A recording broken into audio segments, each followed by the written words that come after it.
talk about treatment and self-management education in RA. And again, my disclosures. So our learning objectives here are to look at the key principles and refresh ourselves on what we talked about earlier on treat to target, and look at some of the drug therapies and the profiles of the drug, and that is going to be much more superficial than we'd like because of the complexities of discussing those. But I hope that in your evaluation we can look at that and make sure we do it in more detail in the future. And we'll also look at some of the current guidelines and recommendations of both pharmacological and non-pharmacological interventions in RA, and highlight the nursing management, of course, because that's what we're all here for. So, you remember I talked about treat to target a little bit earlier on this morning. So let's look again and remind ourselves. So, active disease, we see this new patient, hopefully as early as we can do, and we select the right treatment for them based upon their comorbidities, and we start their treatment. And we aim to get their treatment so that it reaches their goal, the goal of remission. If we don't do it, then we're going to modify the treatment. So each time we see them, we will modify the treatment if they're not reaching their goal. And we will see them every 1 to 3 months. So this is just a reminder of where other disease areas have treated to target, if you like. If you look at hypertension, they've done a lot of work on reducing hypertension by managing the hypertension in more of a goal-setting way. If you look at cholesterol, they've managed the same approach, setting targets to achieve. And all of the evidence for all of these areas, including diabetes, is that if you work going to achieve a target, you will do better than just thinking you're going to try and get the best for your patient. So a targeted approach is much more effective. And we saw this slide earlier, so I won't go into it too much, but the thing that is to remember is that when you look at this slide, doctors are not going to be able to manage their workload and this level of intensity of management for each patient without Ascot. And so the nurse is really, really well placed. The nurse is well positioned to provide, working with the patient closely, and the multidisciplinary team. And importantly here, what I want to stress is the family. We all know that if we don't include the family in the patient's consultation and family considerations, there will be problems and the patient won't necessarily adhere to treatment, or there'll be tensions within their family, because it's quite difficult, and we know from evidence that patients in the clinic, in an environment that isn't their own, being told quite scary things for them, will only remember about 15% of what we've said. They will go away and then their wife will say, but what did they say about methotrexate? And something will come into their mind, and they may say, well, apparently it's used in cancer. And the family will go ballistic and say, we don't want you to have it. Those are the challenges. We must include the family. We must make sure the family are as informed as the patient is, and that also they're an extra support for the patient in the clinic environment. Now, we talked about this, and we were talking about this at lunchtime. Within this framework of treating to target, as nurses developing your clinics, you are going to have to think in a very focused way about how you manage your clinic appointment and the time you have with the patient. You have got to be robust so that the first patient you see in clinic maybe is only meant to have 30 minutes. But if they chat for a while and tell you about how their dog's doing in their dog training session or something, you're going to run over to an hour. And then can you do an hour for every patient in clinic? No. So you need to make sure that you can set realistic timeframes with the patient. So what I would do is say, hello, welcome Mrs. J, or whoever it is. This is how much time we've got for our clinic appointment, and this is what we need to do.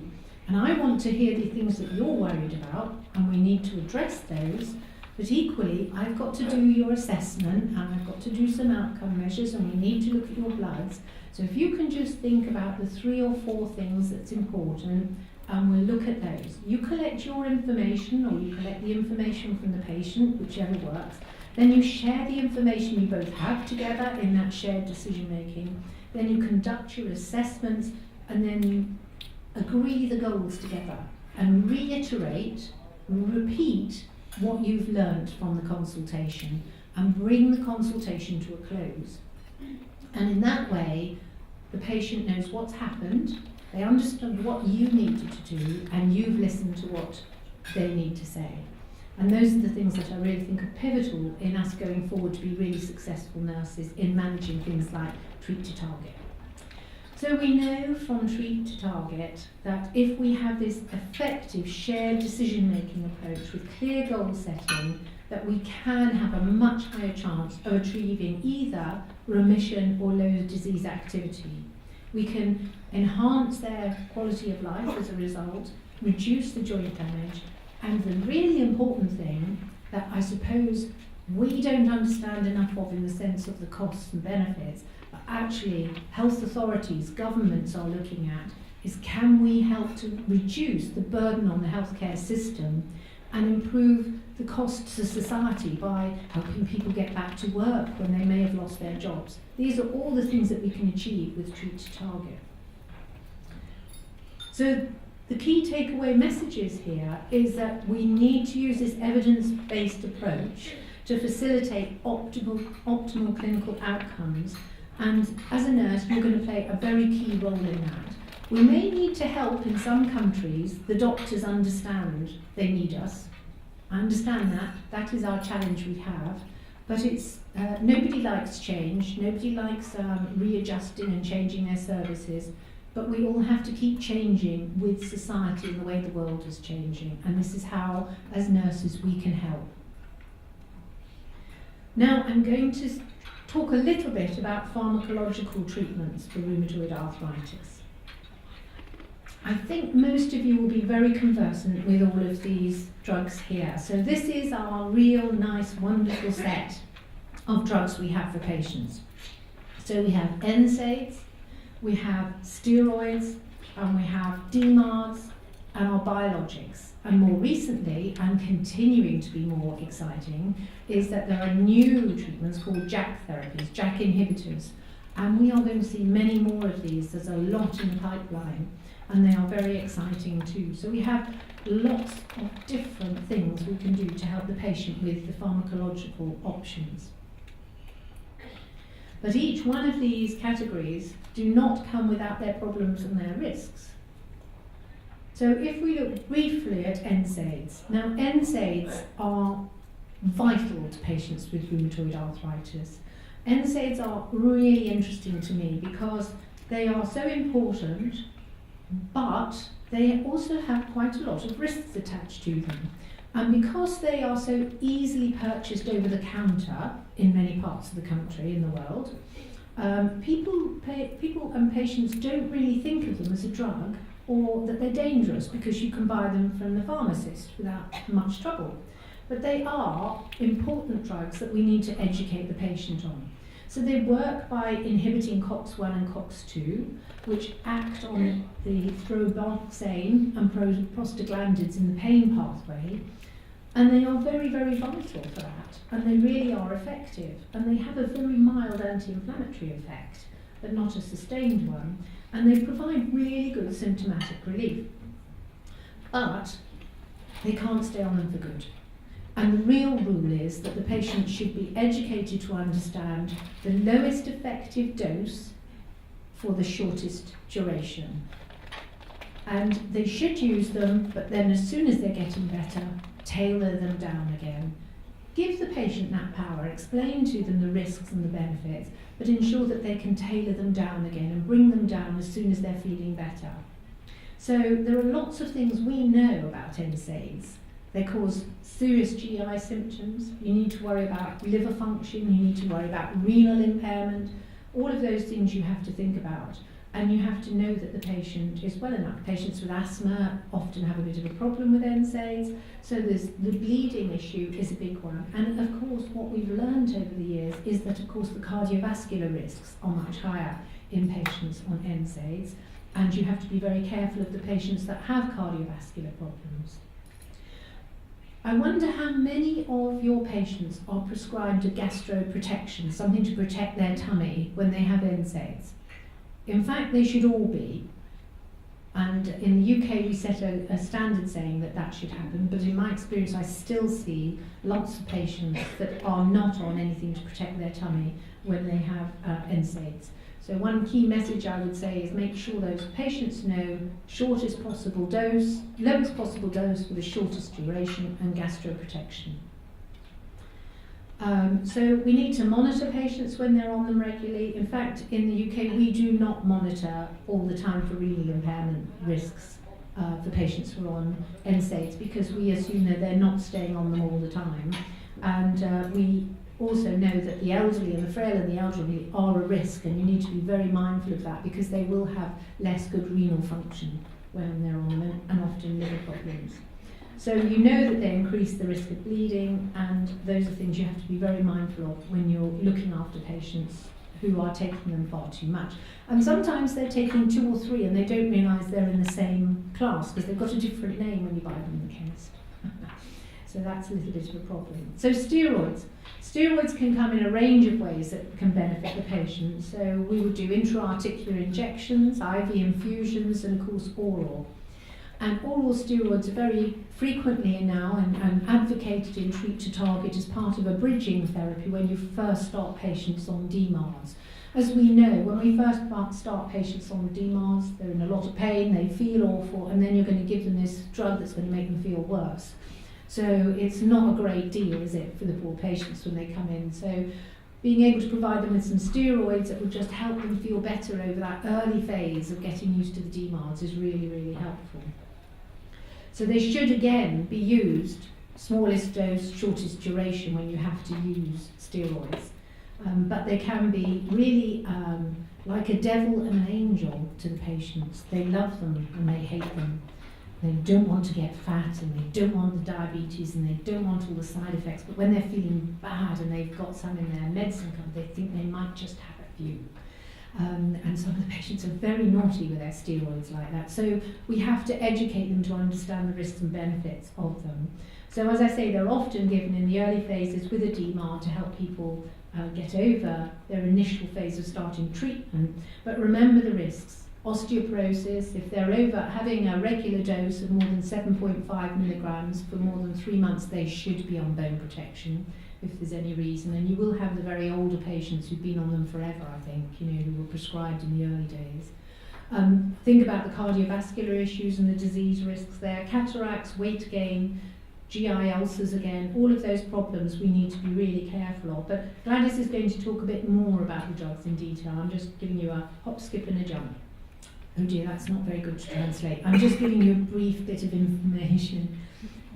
So remember when you're giving a patient an IV that you need to do things like an ECG, and you need to screen them properly for their full blood picture before you give them their infusion.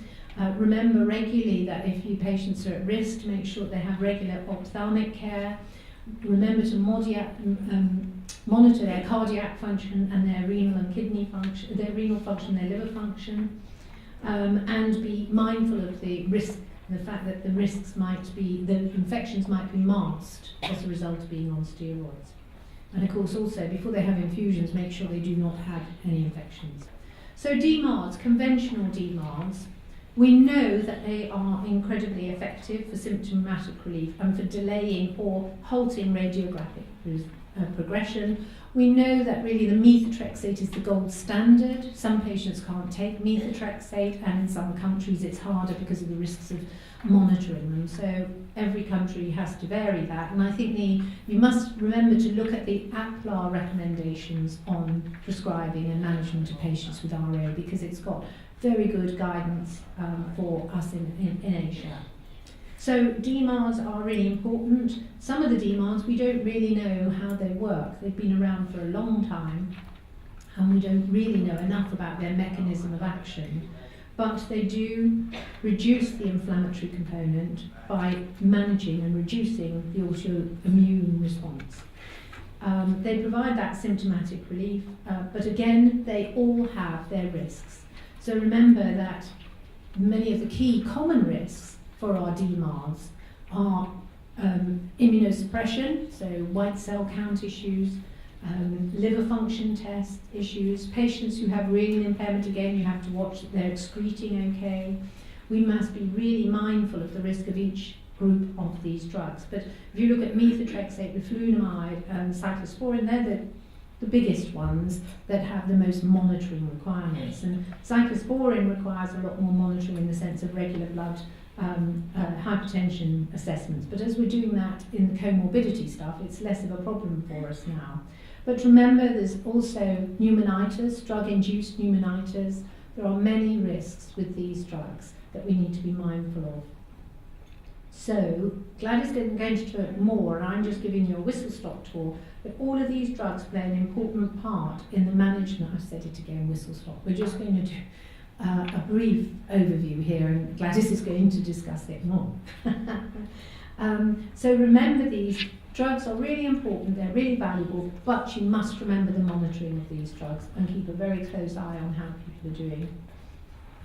And here are the side effects, and as you can see, most of them have gastrointestinal side effects, either vomiting, diarrhea, nausea, or appetite. Sulfasalazine, of course, is very well known for skin rashes and colouring your urine yellow, and sun sensitivity, and of course having an effect on sperm count. But all of them can give myelosuppression, and a number of them can give a pneumonitis as a result of the drug. So we need to be really monitoring all of these things when we're seeing the patients. So the blood results really are pretty much as you see them. Hydroxychloroquine is one that in the UK we do not do regular blood tests for hydroxychloroquine, but we will do an annual eye review, and that's an important issue, and an annual and a screening test before they go on it. And I think the one thing I'd like to highlight is remember that leflunomide is probably the one to worry about quite a lot, because if they have a side effect and a major problem with it, it requires a chemical washout because it's got such a long half-life. So leflunomide is one that you really need to be on top of the monitoring. So an overview of biologics is they are genetically engineered, and we don't really understand, of the old DMARD, is that we don't really understand how they work, but actually they are powerful drugs and we need to use them well and monitor them well. So now when we go on to biological DMARDs, these are made in a different way. They're biologically engineered, and therefore they have some animal content in them, and this is where the challenge is when we're worrying about sensitivity reactions and things. They are much quicker onset than DMARDs, and generally they are subcutaneous at the moment and intravenous. And so that means that patients have to take on board that they've got to cope with the needle one way or another. And very exciting, the number of biologics we have here, and here's a list of some of them, and most of them here, the starters, the ones that first started in the research, were blocking anti-TNF. And you remember my presentation earlier, it showed you how we block anti-TNF with TNF by this blocking the receptor, so the cytokine cannot work. The inflammatory process is stopped because we blocked the receptor, locking into the cell and starting that inflammatory cascade. So inhibit TNF, and TNF is one of the inflammatory cytokines, and as you see here, so is IL-6, so is IL-1, and also research shows that IL-17. So these are all the names of cytokines, and they are really very actively involved together, interrelated really, in causing this huge inflammatory response we see. And then we have rituximab, which is an anti-CD20, and that is actually acting on the young, if you like, juvenile B cells as they mature. It depletes the B cells by taking away the young B cells as they develop before they become very active. And so that's depleting those. And abatacept inhibits T cell co-stimulation. So there's a connection between two lots of cells, and abatacept works between blocking those two cells. They're highly effective for symptom relief, and a lot of patients we see often are feel quite high when they first start, and they really feel good. And I think that has something to do with IL-6, which helps people feel a lot better too. It slows the disease progression, and generally speaking, the results are much better on radiological progression when you look at biologics rather than DMARDs. But often, these biologics are co-prescribed with methotrexate, and they are optimised in their outcomes when they're prescribed methotrexate. And we see improvements within a few weeks, and response to TNF may occur as early as a few days after initial treatment. It's really wonderful to see, isn't it? So biologics, possible adverse events. Well, with good news, you always have a bit more bad news, don't you? So that with the biologics, you have to do much more screening. You have to be much more vigilant about opportunistic infections. And that's partly because these drugs are so effective that if they are going to block things, it's going to be a problem if there are infections lurking and we haven't assessed them. So the key thing to remember is that you need to be really on top of any infection that you see. You need to screen beforehand for TB, hepatitis B, HIV. This takes quite a lot of work and quite a lot of time, but they're really important things to do. And make sure you know about the history of previous infections, the risk of infections for the patients. You need to understand their work environment and where they go, if they travel a lot, if they're travelling to areas of high prevalence of TB. All of these things are things you have to think about. Again, also, because as I said, they're biologically engineered, we need to be mindful of the sensitivity reactions. So when it's IV, it can be quite dramatic infusion-related reactions. When it's subcutaneous, you can get really nasty injection site reactions, but also you can get them when there's poor technique. So those are things we need to train the patients well.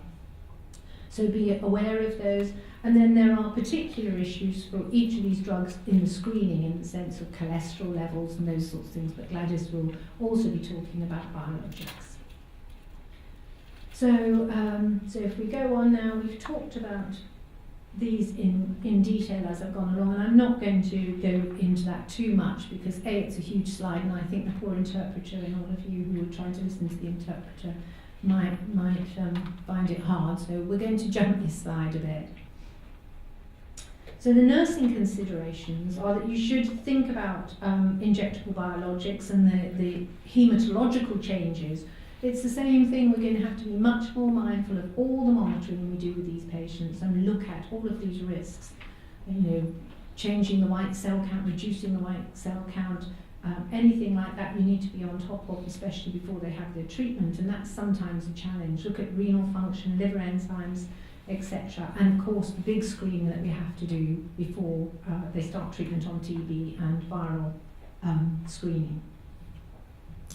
And then I'm just going to talk briefly about JAK inhibitors and their mechanism of action. They are in that big inflammatory picture I showed earlier, but they are tiny, tiny intercellular, so between different cells, in the cells, signalling pathways. So JAKs are actually involved in signalling between cytokines and the cell receptor. So they actually work as the cytokine locks into the receptor. It is then that they have their power in reducing the action. And it seems to be that that's very, very effective in managing the disease and bringing down that inflammatory cascade we talked about. And they are very important in hematopoiesis, which is the development and forming of cells and immune cells. So they seem to be a really exciting innovation, and we have more to come, and I'm excited to see how we go with them. But again, we have to be very mindful. They are effective, but just be aware they are comparable to TNF inhibitors, and in some cases a bit better than that. And of course, the challenge we've got in research is that many of these patients have already tried several other biologics before they go on it. Again, the screening, I'm not going to labour this point because Gladys will, and I've already said it, so we will just go on past this slide. But they require the same level of scrutiny and screening as we've talked about, except for you do need to be aware of low white count and of course low haemoglobin. And that's a bit of a challenge with our patients, because often if they've got bad disease, they will have low haemoglobin. But make sure really we're on top of all the infections and the monitoring as we would normally.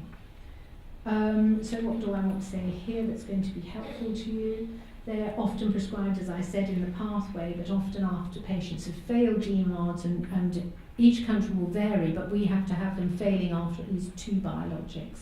So those patients are quite resistant to having their disease managed. And they seem to be slightly more of a problem with viruses. So herpes zoster viruses tend to be a bit more of a problem with these drugs than others so far.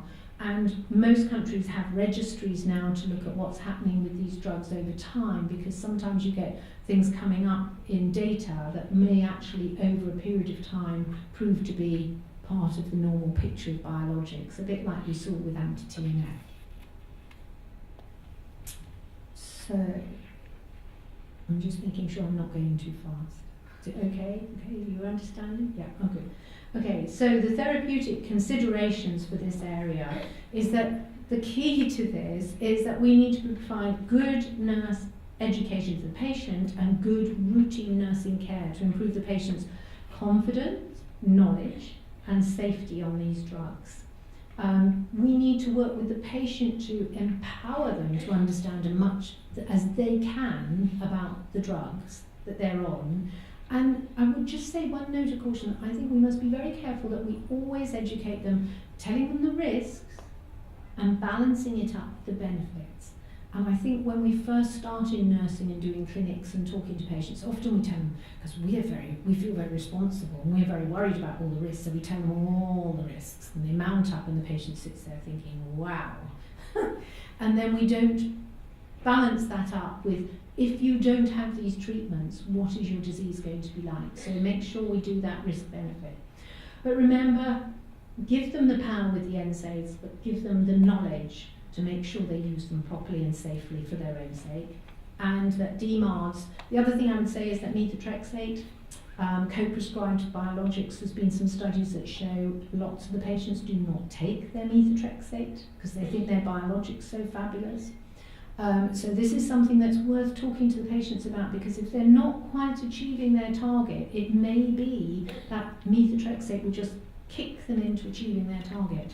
So a lot of patients are secretive about that and don't say, but Professor Paul Emery did a study recently showing that.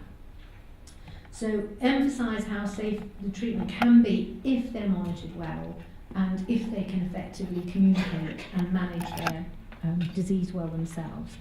And think critically about what you need to learn and understand about risks and benefits so that you are continually increasing your knowledge and expertise, because these drugs will keep coming and you need to keep up to date and understand them. But have the conversation about the risks and benefits. Now, I'm just going to show you this slide, which is really showing you ACR, EULAR and APLAR recommendations. I'm not going to go to it in lots of detail, but just to say they're pretty much all doing the treat to target, as you can see on these 3 guidelines. If you look across here, they're all saying this is the approach, treat to target, overarching principles, treat to target, okay?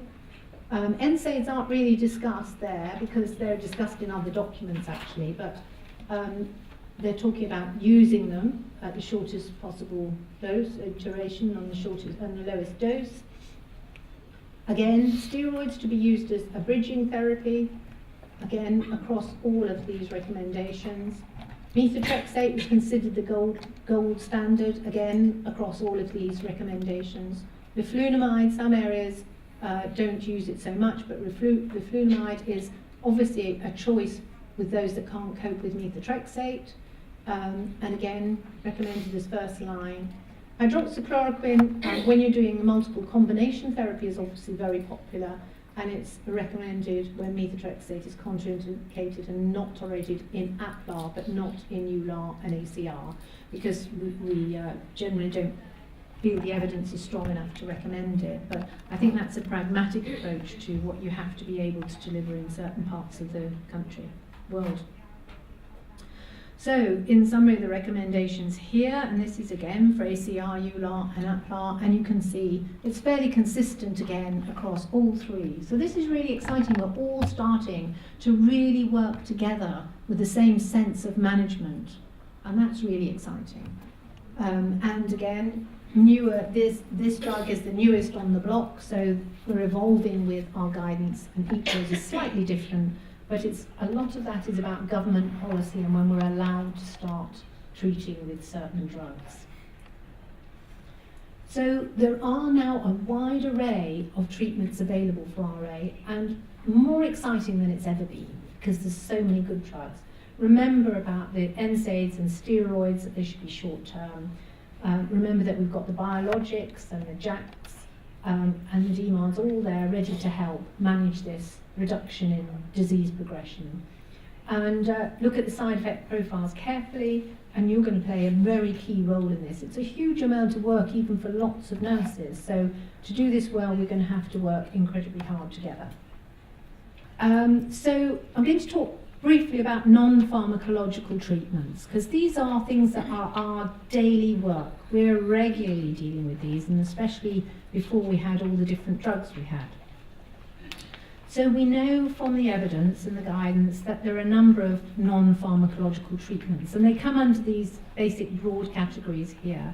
So it's about improving self-management and patient education, exercise and physical activity, and of course assistive devices and orthoses, and dietary intervention. Those are the 4 big ones, I think, that people always ask about.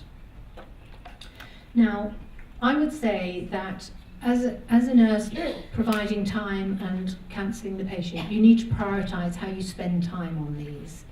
And so you need to approach the most evidence-based and the strongest evidence first.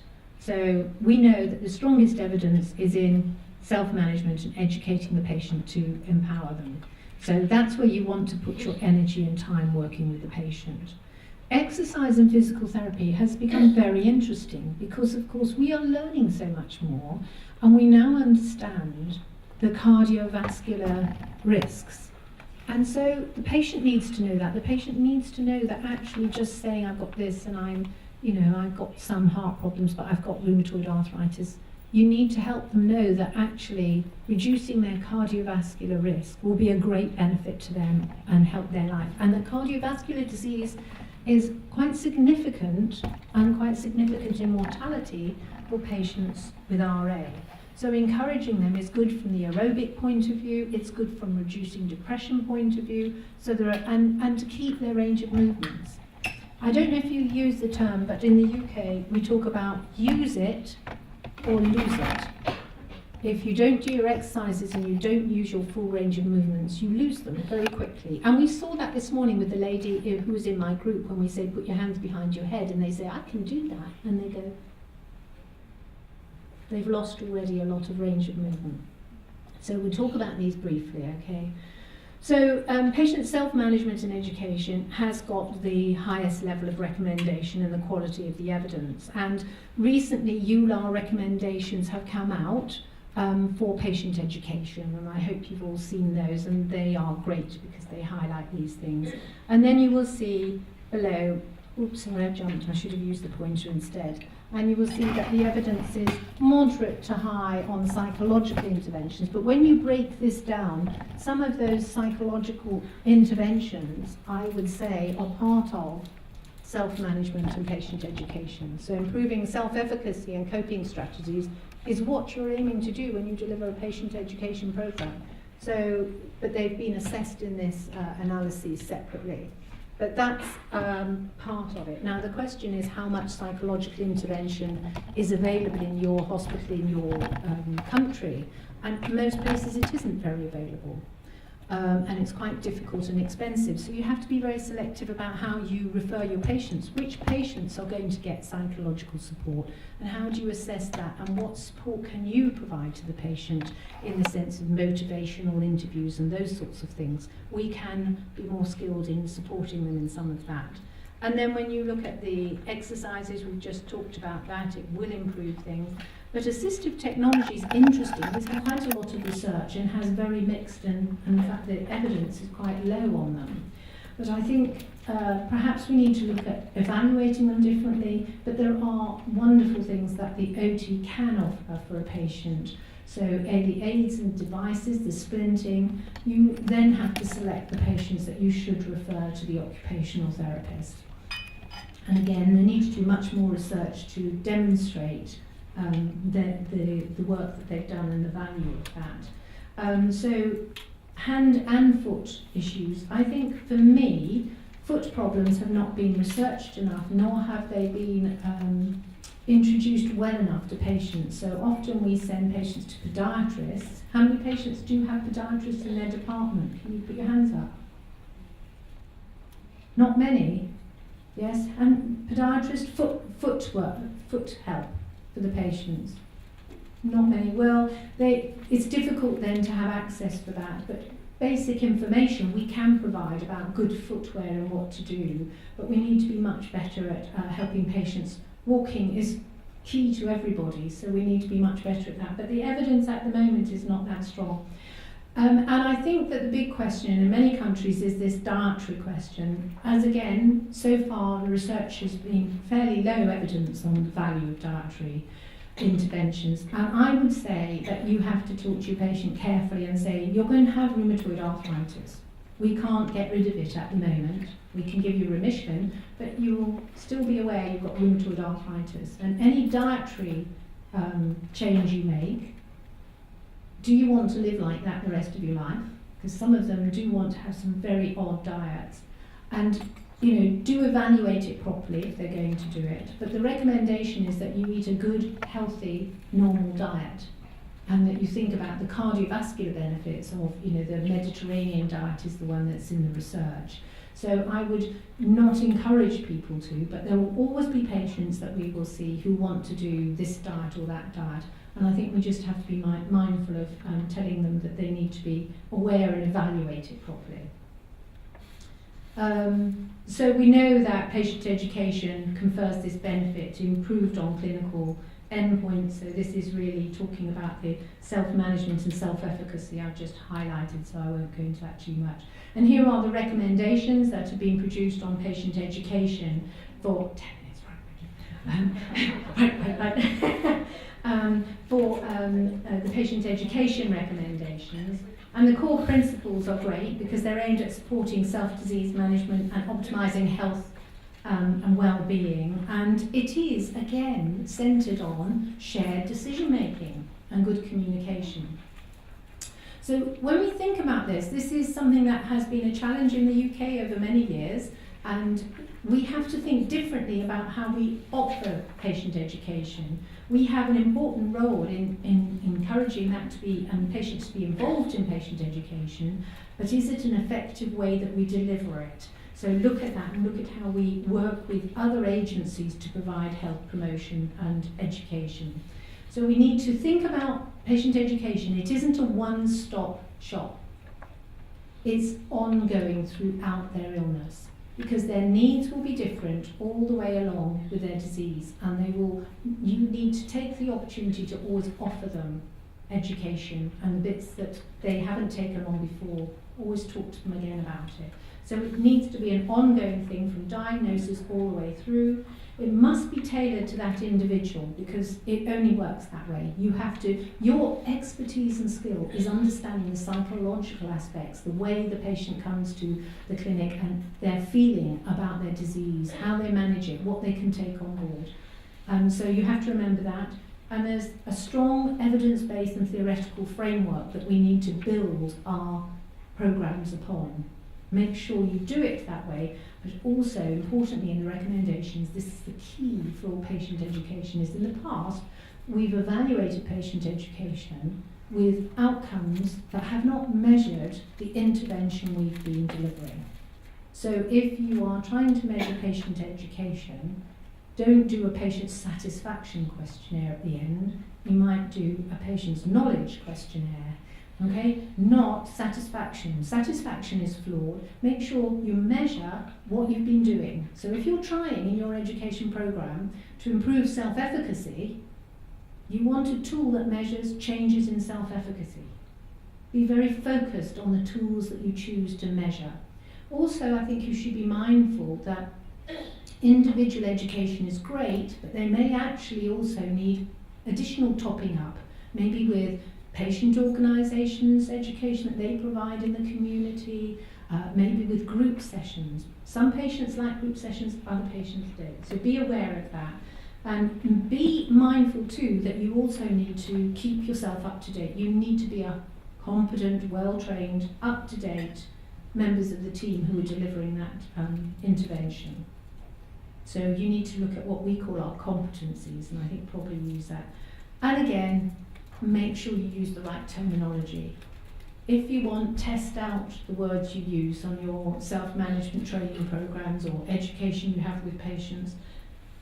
Get 5 patients in a room and say, give them an information leaflet that you've developed and check on them. Some parts of the world have a patient group who review all patient education materials to see whether they make sense or not. But so use simple terminology.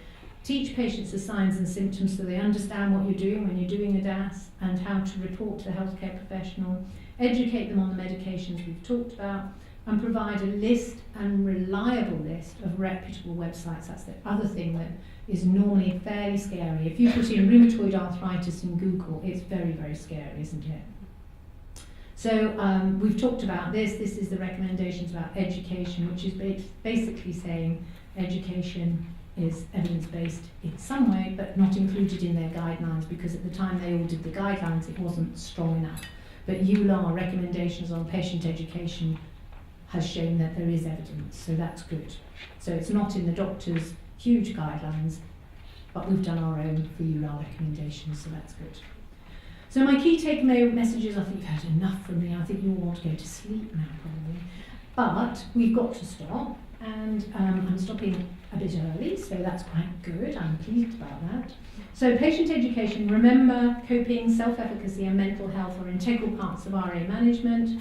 And remember, cognitive and behavioural strategies may need to be used for some patients. If you can refer them, you might have to see some patients being referred if you can identify those. And remember about exercise and how important that is.